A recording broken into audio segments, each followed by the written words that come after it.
India voice, आपकी सोच, आपकी आवाज।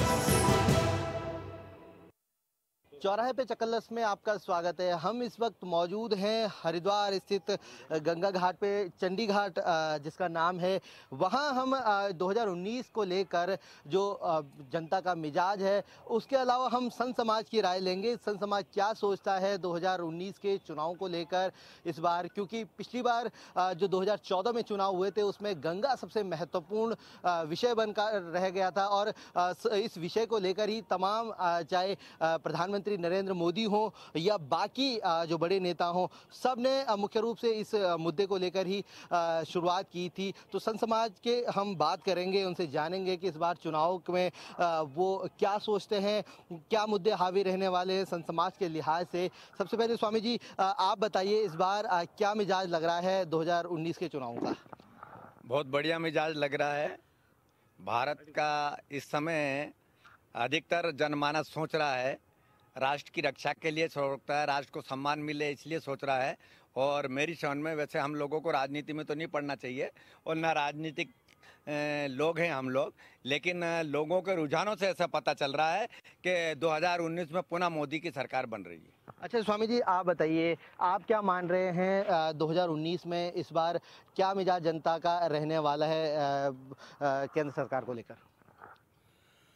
केंद्र सरकार ने कुछ काम तो ठीक किए हैं, जैसे भाई गंगा का कितना सुंदर घाट बनाया है, गंगा भी स्वच्छ करी है, पहले से सुंदर है। लेकिन केंद्र की सरकार ने वायदे इतने किए थे हिंदू समाज के साथ, लेकिन उन वायदों पर वो खरी नहीं उतरी है। और इसके कारण से केंद्र सरकार को दोबारा सरकार बनाने के लिए कड़ी मेहनत करनी पड़ेगी और हिंदू समाज में जाकर के जवाब देना मुश्किल होगा। कि जैसे राम जन्मभूमि का विषय था, उन्होंने कहा इसका समाधान करेंगे, उन्होंने नहीं किया। धारा 370 का मामला था, नहीं किया उन्होंने। ऐसे हिंदू के जो वैसे गौ रक्षा का कानून बनना चाहिए देश में, वो नहीं किया उन्होंने। तो जनता उनसे सवाल पूछेगी, उनको देना बड़ा मुश्किल हो जाएगा। तो जनता सवाल पूछेगी और जनता के सवालों का जवाब भी देना होगा, क्योंकि जनता से कई वादे 2014 में किए थे। संत समाज की हम राय ले रहे हैं। स्वामी जी आप बताइए, गंगा कितनी साफ हुई है? क्योंकि प्रधानमंत्री नरेंद्र मोदी ने कहा था मुझे गंगा ने बुलाया है और मैं गंगा की सेवा के लिए बनारस आया हूँ। कितनी साफ हुई गंगा 5 सालों में? देखिए आप लोग बहुत सक्रिय हैं, आप स्वयं जानते हैं गंगा कितनी साफ हुई है। वादे जो किए गए थे वो अधूरे हैं। गंगा की बात है, घाट बनाने से गंगा साफ नहीं होती है। इसके लिए कई और तकनीकी उपाय हैं, वो अभी उपाय अमल में नहीं लाए गए हैं। क्या लग रहा है आपको, तमाम इतना पैसा खर्च किया गया, अलग से मंत्रालय बना दिया गया मोदी सरकार में, लेकिन क्या गंगा को लेकर कुछ सक्रियता, कुछ भी कितना प्रतिशत आप अंक देना चाहेंगे? 10 में से कितने नंबर देंगे? देखिए अंकों की बात तो ये है, माँ गंगा को बदनाम किया जा रहा है दूषित होने का। आप चलिए गौमुख, गंगा साफ है। जितना पैसा है गंगा के नाम पे दिया जा रहा है, ये गंगा का नहीं है, ये नाले टैप किए जा रहे हैं। माँ गंगा को बदनाम किया जा रहा है। अगर ये पैसा नालों पे लगाया जा रहा है तो सरकार गंगा का नाम क्यों लेती है? गंगा तो शुद्ध है। आप अभी गौमुख से चलिए और ये बीच में नाले टैप कर दीजिए, गंगा हर द्वार पे शुद्ध मिलेगी। अच्छा स्वामी जी आप कुछ कहना चाह रहे हैं गंगा को लेकर, क्या कहना चाह रहे हैं? गंगा के विषय पर पहले ही हमने कहा था, जब इन्होंने सरकार बनाई थी तब भी हमने कहा था, केवल गंगा में प्रदूषण करने से रोक दीजिए, जैसे महाराज जी भी कह रहे हैं। और उस काम को नहीं किया इन्होंने। करोड़ों रुपए तो खर्च कर दिए। एक नाला गंगा के किनारे ले जाते, नाले सब उसमें ले जाते, नाले टेप करने के बाद तो खुल जाते नाले। टेप होते हैं कल खुलते हैं, टेप होते हैं कल खुलते हैं। लेकिन गंगा तो प्रदूषण जो हो रही है नालों के कारण से हो रही है। हरिद्वार ऋषिकेश में नाले बहुत बड़ी मात्रा में गिरते हैं और और जबकि उसमें करोड़ों रुपए खर्च हो गए, कंपनियां भी चली गई, सेल्फी पॉइंट भी बन गए, लेकिन गंगा की हालत बहुत ज्यादा अच्छी नहीं है। गंदी की गंदी इसलिए है कि नाले गिर रहे हैं। नाले बंद हो जाए कोई समस्या ही नहीं है। तो गंगा प्रदूषण को लेकर जो संत समाज है वो आवाज उठा रहा है कि प्रधानमंत्री नरेंद्र मोदी ने वादे बहुत किए थे, लेकिन जो गंगा की असल स्थिति है, चाहे गौमुख से हरिद्वार की देखें या हरिद्वार से आगे जो गंगा जाती है उसकी देखें, उसको लेकर स्थिति ठीक नहीं है। स्वामी जी आपके पास मैं आना चाहूँगा। बात गंगा की हो रही है, गंगा को लेकर तमाम योजनाओं की हो रही है, चाहे उमा भारती हों, चाहे प्रधानमंत्री नरेंद्र मोदी हों, नितिन गडकरी हों, केंद्रीय मंत्री लगातार बात करते हैं। और हमने देखा, जैसा कि आपने भी कहा, कि ये घाट जो है पिछली सरकार के दौरान, इसी जो नरेंद्र मोदी सरकार है उन्हीं के दौरान बनाया गया। क्या लग रहा है, क्या वास्तव में केंद्र सरकार या मोदी सरकार गंगा के प्रति सचेत नहीं रही है? नहीं, ये लोगों का कहना मेरे विचार से ये न्यायोचित नहीं है कि मोदी सरकार गंगा के लिए सचेत नहीं रही है। देखिए जो बिल्कुल ढांचा बिगड़ा हुआ होता है, जिसमें किसी तरह का मतलब सुधारने में बहुत समय लग जाता है।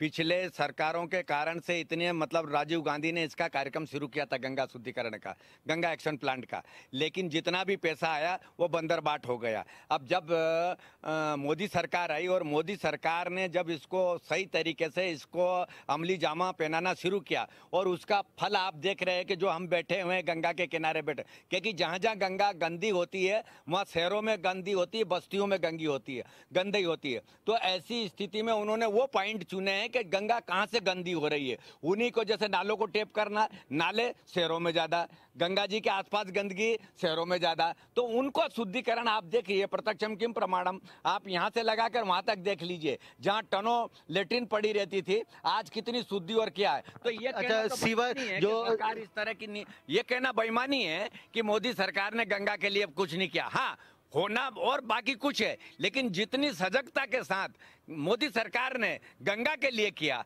मैं समझता हूँ बहुत अच्छा कार्य है। और आगे अगर जिस तरह से आ रही है 5 साल, वो तो आ ही रही है, 5 साल और उसे मिलेगा तो गंगा एकदम शुद्ध और निर्मल हो जाएगी। स्वामी जी, अभी स्वामी जी ने कहा कि जो सीवर का ट्रीटमेंट है और इसको लेकर गंगा टेपिंग तमाम योजनाएं चलाई गई, क्या लग रहा है कि सरकार ने जो जनता है, जो अर्बन एरियाज है, उनको लेकर काम किया है या गंगा को लेकर? ये एक विरोधाभास स्थिति नहीं है?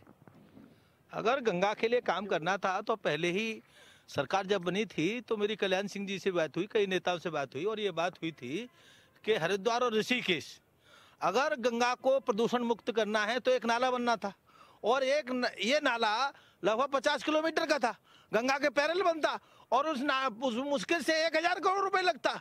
लेकिन आप देखते हैं 20,000 करोड़ 40,000 करोड़ रुपए बता रहे हैं गंगा के नाम पर। इसका मतलब क्या है? इसके कोई बात समझ में आती है क्या? आप गंगा में गंदगी डालेंगे, नाले डालेंगे, 5 साल में एक नाला बंद नहीं हुआ आप पर, न तो यहाँ का नाला बंद हुआ और न आपके पास बनारस का बंद हुआ। काशी का आप चिल्लाते रहे, काशी में देखिए आप जाएं, आप गए, महाराज जी तो गए कि नहीं गए, मैं स्वयं को अंदर घुसाऊं, सारे लेट्रिन के नाले गंगा जी में गिरते हैं।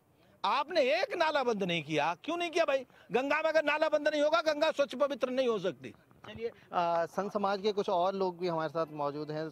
स्वामी जी, आप बताइए, कितना शुद्ध मानते हैं गंगा? आप बताइए। इनका मौन समर्थन है, इनका अच्छा, कहना है कि गंगा बहुत शुद्ध हो रही है। चलिए, तो लगातार अलग अलग तरीके से जो संत समाज है वो अपनी बात को लेकर उठा रहा, अपनी बातें उठा रहा है, मुद्दे उठा रहा है। जो मुद्दे 2014 में जो मुद्दे नरेंद्र मोदी सरकार ने या एजेंडा तय किया था, वो एजेंडा कितना फलीभूत हो पाया, ग्राउंड लेवल पे कितना इम्प्लीमेंट हो पाया, उसको लेकर हम बात कर रहे हैं। स्वामी जी, अब एक बार गंगा की बात हो गई, अब राम मंदिर पे आते हैं। राम मंदिर को लेकर आप क्या मानते हैं? कितने जो उस समय वादा किया था कि राम मंदिर बन के ही रहेगा, अभी भी स्टैंड वही है, लेकिन इतने साल हो गए, अटल जी ने जो शुरुआत की थी वो आज तक भी पूरी नहीं हुई। देखिए, ये सरकार आई थी राम मंदिर के नाम पर, यदि ये फैसला कोर्ट से ही होना था तो इस सरकार ने जो भ्रमित किया है हिंदू भाइयों को राम मंदिर के नाम पर, वो नहीं करना चाहिए था। आज वो लोग ये कहते हैं कि जो फैसला होगा माननीय हाईकोर्ट सुप्रीम कोर्ट का होगा, उसका आदेश हम मानेंगे। यदि यही सब कहना था तो चुनाव से पहले ही नारा नहीं देना चाहिए था कि हम सत्ता में आएंगे तुरंत राम मंदिर बनाएंगे। ये बिल्कुल झूठा वादा था और उस पर अभी भी सरकार हाथ खड़े करके एक चुपचाप बैठी है। राम मंदिर को लेकर जो लगातार बात चल रही है, वो आप किस तरीके से देख रहे हैं? जो ये मुद्दा था राम मंदिर का, अभी भी है, लेकिन अभी तक इस पे कोई इम्प्लीमेंट नहीं हो पाया। भारत की सरकार और मोदी की सरकार केवल हिंदू के विषय पर, हिंदुओं के मान बिंदुओं के विषय पर बनी थी। आपको सबको ध्यान है 2014 में, 1947 के बाद पहली बार हिंदू मुस्लिम अगर कोई राजनीतिक हुआ तो 2014 में हुआ। केवल हिंदुओं ने वोट दिया और हिंदुओं के वोट के कारण से मोदी सरकार में आए। लेकिन मोदी जी सरकार में आने के बाद हिंदुओं को तो भूल गए, हिंदुओं से उन्हें कोई लेना था नहीं, हिंदुओं के मान बिंदुओं से नहीं। उनमें से राम जन्मभूमि एक महत्वपूर्ण मुद्दा था जिसको उनको हल करने के लिए पहल करनी चाहिए थी, लेकिन उन्होंने उसमें कोई लेस मात्र पहल नहीं की। अगर वो कहते हैं कि राम जन्मभूमि का मामला कोर्ट में था तो मैं मान लेता हूँ कोर्ट में था, तो कोर्ट में क्या स्पेशल बेंच बना करके डे पर डे सुनवाई नहीं हो सकती? नेताओं का केस सुनवाई हो सकता है, उनके लिए अलग सी कोर्टें बन सकती हैं। लेकिन राम मंदिर क्योंकि हिंदुओं की प्रतिष्ठा का विषय है, हिंदुओं के सम्मान का विषय है, इसलिए हिंदुओं के सम्मान का मजाक बनाओ। नेताओं में फैशन हो गया है, उस फैशन में मोदी भी बह गए। नेता सोचते हैं कि हिंदुओं के खिलाफ काम करोगे तो अच्छा वोट मिलेगा, ये नेता को सेकुलर के नाम पर हो गया है। दुर्भाग्य है कि मोदी भी उसी पैटर्न पर चले गए और मोदी को ने अच्छा नहीं किया, राम मंदिर के नाम पर कुछ भी नहीं किया। स्वामी जी आप बताइए, राम मंदिर को लेकर जो उम्मीदें थी, जो बात संत समाज कर रहा था, कई धर्म संसद हुई, लेकिन राम मंदिर को लेकर कोई परिणाम नहीं निकल पाया और ना ही कोई एक ठोस एक पहल जो है जो सरकार की तरफ से उम्मीद की जा रही थी वो अभी तक नहीं दिखी। बिल्कुल, ये जो लोगों का सोचना है ना राम मंदिर के प्रति, वो ये जो विपक्ष के लोग हैं, बाकी जो ऐसे लोग हैं जो राम मंदिर के विरोधी लोग हैं, ये लोग चाहते हैं कि किसी तरह से हिंदू समाज को बदनाम किया जाए, मोदी सरकार को बदनाम किया जाए। ये बिल्कुल असत्य। राम मंदिर तो वहाँ बना है, रामलला की पूजा हो रही है। अब भाई हमें राम मंदिर का वहाँ भव्य रूप देना है, विशाल रूप देना, उसके लिए पत्थर घराए जा रहे हैं, हजारों मतलब कारीगर लगे हुए हैं। अब राम मंदिर ऐसा मुद्दा तो नहीं, कहीं ईंट और कंक्रीट का खेल तो नहीं कि जो खड़ा हो जाएगा। अरे उनकी घड़ाई हो रही है, उनकी पूरी कहीं ये तो नहीं, ये आप सुनिए पहले, उनकी शिल्पकारी हो रही है, सब होगा। और जिस समय होगा मंदिर रातों रात जिस तरह में ढांचा ढाया गया उसी तरह मंदिर रातों रात तो हो जाएगा। और ये लोग कहते हैं कि मंदिर के प्रति भी नहीं है, ये सरकार मंदिर के प्रति बहुत सजग है, राष्ट्र के सम्मान के लिए बहुत सजग है, इसीलिए इसने सर्जिकल स्ट्राइक करी, राष्ट्र को बताने के लिए करी। लेकिन अब क्या करें, दुर्भाग्य है कि 1200 साल से गुलाम रहने के बावजूद भी इन लोगों का दिमाग कभी वहां का वही है, गुलामी वाला है। तो जो लोग गुलामी के रास्ता में जी रहे हैं ना, उनको कभी मतलब मन में इस तरह के विचार नहीं आएंगे। और जो मतलब गुलामी से छट चुके हैं, वो इनको विचार हो गया है, वो जागृत हो गया।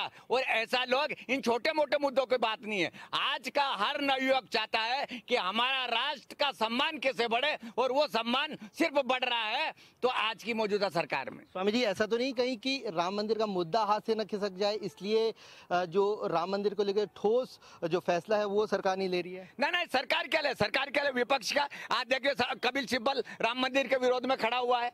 आप देखिए जो वो सेतु उसमें कहता है राम काल्पनिक है।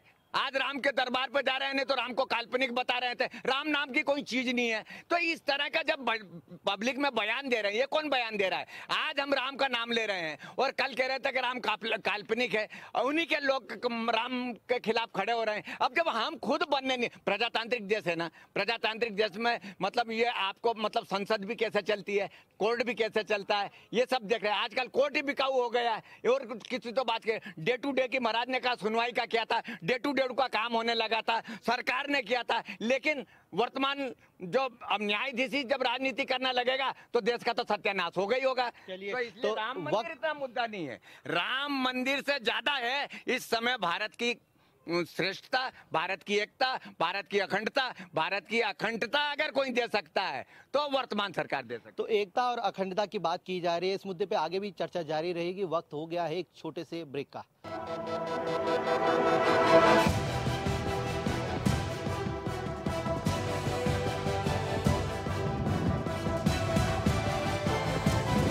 इंडिया वॉइस, आपकी सोच, आपकी आवाज।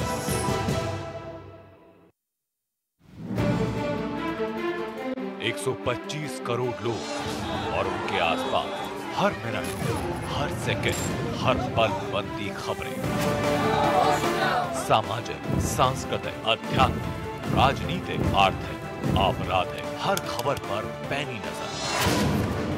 देखिए सड़क से लेकर संसद तक, शहर से लेकर गांव तक, पहाड़ से लेकर थार तक, बीहड़ से लेकर बाजार तक, हर खबर दिन भर इंडिया वॉइस पर।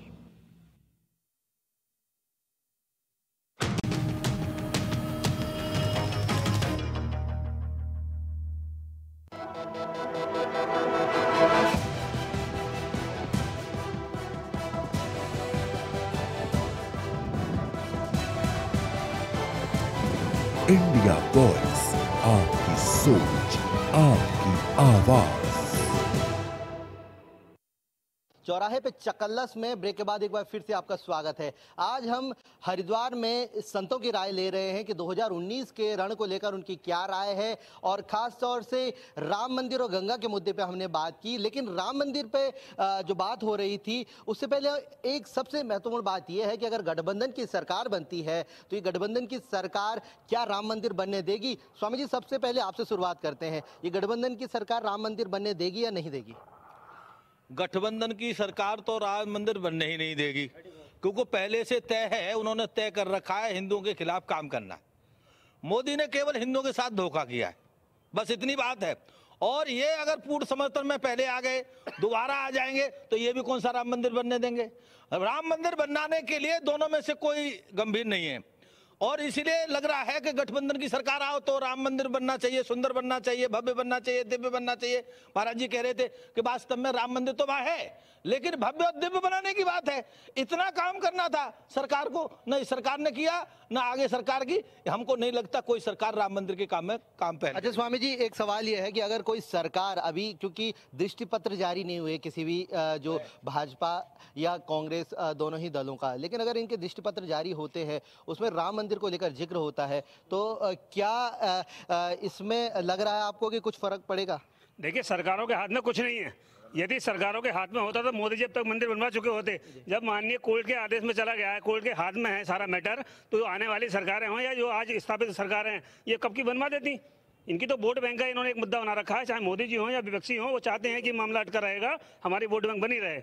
कुछ लोग इस पर राजनीति कर रहे हैं कि हमको वोट इस नाते मिलता है कि मंदिर बनाएंगे, ये आश्वासन दे रखा है। कुछ लोगों ने आश्वासन नहीं दे रखा है कि मंदिर नहीं बनने देंगे, उस नाम पे उनको वोट मिल रहा है। धर्म संसद जो हुई थी उसमें भी कई बड़े बड़े फैसले लिए गए संत समाज द्वारा, लेकिन क्या संत समाज इस बात को सरकार के सामने सही तरीके से नहीं रख पाया है? ये भी मेरा सवाल है। देखिए, जब धर्म संसद हुई थी तो कुछ लोगों ने सिर्फ भाजपा की दलाली का काम करा। 4 साल जब उनको हो गए, 5वां साल जब ये आया है अंतिम चरण, तब उनको याद आ रही है मंदिर की। जिस समय मोदी जी बैठे थे, जिस आधार पर बैठे थे, उनको उसी समय कहना चाहिए था पहले आप मंदिर का कार्य करेंगे, बाद में कोई दूसरा कार्य होगा।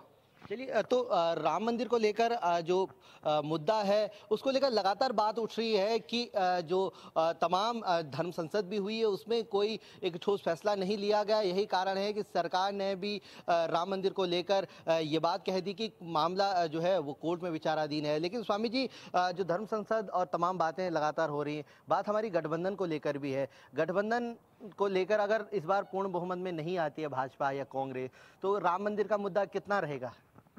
देखिए, राम मंदिर का मुद्दा तो ज्वलंत रहेगा और हर लोगों के लिए रहेगा। रही बात गठबंधन सरकार की बात, तो गठबंधन सरकार तो कभी चाहती नहीं है। गठबंधन सरकार तो आज देख लीजिए, गठबंधन बात यहाँ करते हैं, मिठाइयाँ पाकिस्तान की संसद में बढ़ती है, क्योंकि 23 पार्टियां मोदी को हराने के लिए एक हो गई है। पाकिस्तान की संसद में ये चर्चा चलती है। जब वो गठबंधन की चर्चा करते हैं, जब केजरीवाल की चर्चा करते हैं, जब शशि थरूर की चर्चा करते हैं, जब कपिल सिब्बल की चर्चा करते हैं, जब अय्यर जी की चर्चा करते हैं, तो इनकी कौन चर्चा कर रहा है? क्योंकि इनके कनेक्ट जो है ना, कनेक्शन कहाँ जुड़े हुए हैं? इनके पाकिस्तान से जुड़े हुए हैं। इस सरकार को हराने के लिए ये दुश्मन से सहारा ले रहे हैं। तो इसलिए ये कहना कि ये सरकार आएगी, 101% आएगी, और अगले 5 साल में आप देखना, उससे पहले ही राम जी का भव्य मंदिर का जीर्णोद्वार होगा, और ऐसा जीर्णोद्वार होगा कि भारत ही नहीं बल्कि उसकी कीर्ति विश्व में जाएगी। कि जिस तरह से ये कलंकित ढांचे को हिंदुओं ने ढाया, उसी तरह से रातों रात इन्होंने भव्य राम मंदिर बना के खड़ा कर दिया। क्या लग रहा है इस बार जो चुनाव है, क्या हिंदुत्व कार्ड उसमें भाजपा खेलने जा रही है, या एक बार फिर से मुद्दों को लेकर चर्चा होगी? भारतीय जनता पार्टी के वरिष्ठ नेताओं को कहना चाहिए, और केवल 2 नेताओं को कहना चाहिए। भारतीय जनता पार्टी माने इस समय केवल अमित शाह और मोदी की पार्टी है। वो जो तय करते हैं वो होता है। उन्होंने इसे हिंदुत्व के मुद्दे से अपने को पीछे कर लिया है, और राम मंदिर भी उनके लिए मुद्दा नहीं रहेगा। अब इस समय उनके लिए मुद्दा केवल राष्ट्रवाद है, और राष्ट्रवाद का मतलब हिंदुस्तान और पाकिस्तान का युद्ध है। केवल इस समय मुद्दा एक ही है भारतीय जनता पार्टी के पास, और भारतीय जनता पार्टी का नहीं, वो तो मोदी और अमित शाह का मुद्दा है। तो विपक्ष के पास है बढ़िया मुद्दा। विपक्ष चाहता है हिंदुस्तान ऊंचा रहे। जैसा महाराज आप बोल रहे हैं, तो आप करिए कि आप मोदी के पास नहीं है तो विपक्ष के पास है, बताते हम हैं? विपक्ष के पास तो ऐसा गुलाम बनाना चाह रहा है। नहीं, आपकी बात ठीक है कि विपक्ष के पास भी मुद्दा नहीं है। विपक्ष भी हिंदुस्तान के लोगों को बहकाने में लगा हुआ है। जैसे कल राहुल गांधी ने प्रसाद की रेवड़ियां बांटी हैं। इस देश की जनता जागरूक नहीं है और जागरूक न होने के कारण से नेता उसका दुरुपयोग करते हैं। और कौन अधिक से अधिक दुरुपयोग कर ले, इसमें कंपटीशन हो रहा है कि तू धोखा करेगा, मैं तुझसे बड़ा धोखा करूंगा। अच्छा, धोखे से बात आई, महाराज जी आप तो संत समाज से हैं, लेकिन जो सरकार अभी नरेंद्र मोदी सरकार है, ये जब सत्ता में नहीं आई थी तो 15 लाख रुपए देने का वादा भी किया था। जो पूरे जितने भी देशवासी हैं सबको कहा गया था कि 15-15 लाख खाते में आएंगे। अरे ये 15 लाख देने करने धरने वाले हम जैसे महात्मा ही तो थे, हैं? हम लोग जैसे महात्मा ही तो बोलते हैं कि हम कह दें, वहाँ भी बोल रहे हैं कि हम ऐसा कर देंगे वैसा कर देंगे। महात्माओं ने बोल दिया था कि अगर मोदी की सरकार आई तो 15 लाख रुपए देंगे। है कहीं आप किसी भी वीडियो में या किसी भी उस पर मोदी का उससे सुन लीजिए, मोदी ने कहा कि मैं 15 लाख रुपए दूंगा। अगर मान लो आ जाता है, अगर 15 विदेशों से काला धन आ जाता है, काला धन आ जाता है तो इतना काला धन है कि यार भारतीय के खाते में 15-15 लाख आ सकता है। ये बात कही थी, ये थोड़ी कही थी कि 15 लाख देंगे। अब वो धनी इसी तरह से उलझा पड़ा हुआ है। और उलझाने में कौन है? उलझाने में हमारा विपक्ष है, क्योंकि जब विपक्षी साथ नहीं दे रहा है इस मुद्दे। देखो, प्रजातांत्रिक प्रणाली में संसद सर्वोच्च है ना, तो संसद अगर जो करेगी बहुमत से करेगी। कई समितियां हैं, संसद है, संविधान है, हर चीज है। हम देखिए, बैंकों के द्वारा दिवालिया किसने बनाया? लोन मैंने दिया, मेरी सिफारिश से दिया, लेकिन दिया आपके ऊपर। लेकिन नीरव मोदी, विजय माल्या तो आज भी सरकार के हाथों से बाहर है, जिन्होंने इतना बड़ा बैंक फ्रॉड किया।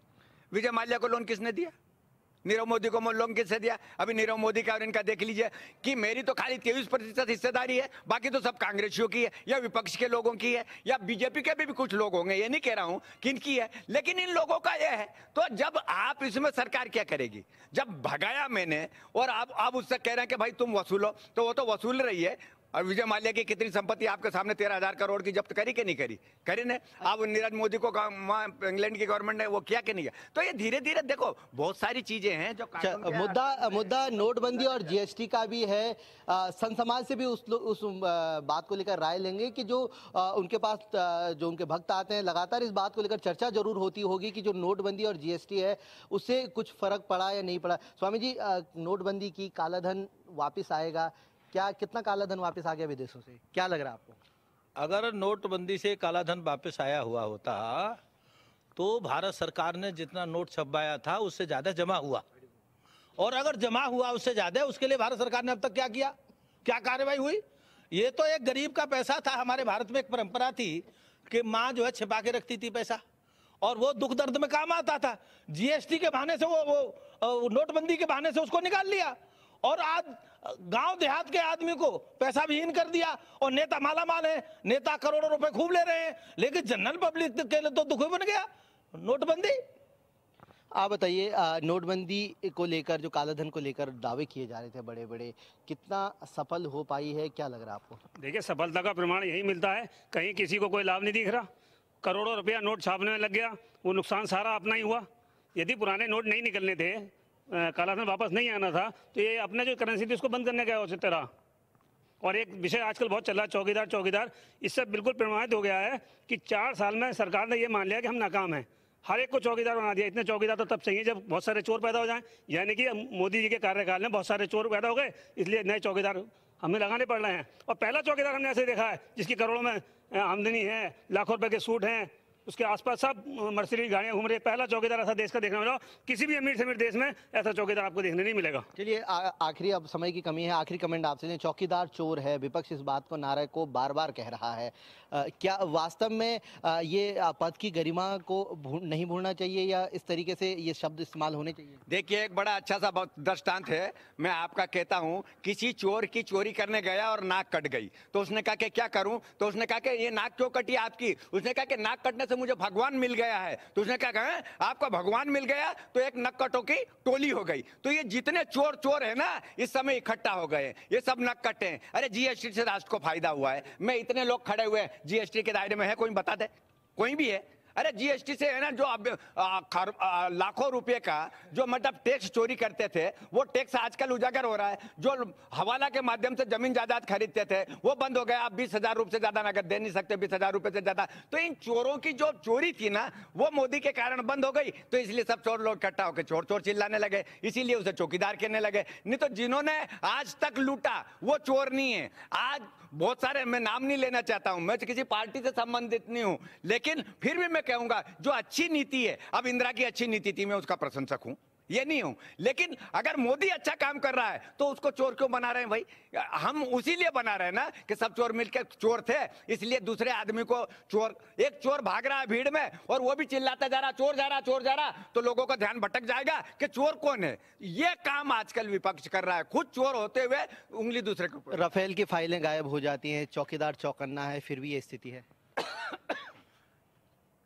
चौकीदार की जो बात है, देश का प्रधानमंत्री अगर अपने को चौकीदार कहे तो ये अच्छी नहीं। और चौकीदार एक मुद्दा बनाया राजनीति का, केवल मुद्दा है चौकीदार। और रही बात चोरों की, तो आप चोरों को पकड़ने में लगे हो जो 10-5 रुपए कमाते खाते होंगे। मैं चोरों की तरफदारी नहीं कर रहा, लेकिन जो बड़े बड़े लुटेरे हैं उनके लिए क्या कर रहे हो? जिन्हें अरबों खरबों रुपए लुटेरों ने ले लिया, तो लुटेरों को बचाने के लिए चोरों पर निगाह डाल रहे हो आप, बात को डाइवर्ट कर रहे हो आप। अरे लुटेरों, क्योंकि लुटेरे बड़े बड़े बैठे हैं और वो लुटेरे केवल सत्ता का मलाई खाते हैं, सत्ता की मलाई खाते हैं, उनकी लुटेरों की मलाई खाती रहनी चाहिए। इसीलिए चौकीदार ये चौकीदार क्या होता है? ये चौकीदार क्या होता है? देश का प्रधानमंत्री अगर चौकीदार बने तो देश का अपमान है। ये क्या मतलब है? चौकीदार का क्या मतलब? वो हमारे देश का प्रधानमंत्री। तो चौकीदार भले ही चौकन्ने हों, लेकिन 2019 की राह इतनी आसान भी नहीं है जितनी कि भाजपा कयास लगा रही थी, क्योंकि गंगा का मुद्दा अभी जस का तस बना हुआ है, साथ ही राम मंदिर का मुद्दा भी बहुत महत्वपूर्ण है, यही संत समाज का कहना है। चौराहे पे चकल्लस में आज इतना ही। अगले प्रोग्राम में एक नई जगह से मुलाकात होगी, तब तक के लिए आप देखते रहिए इंडिया वॉइस।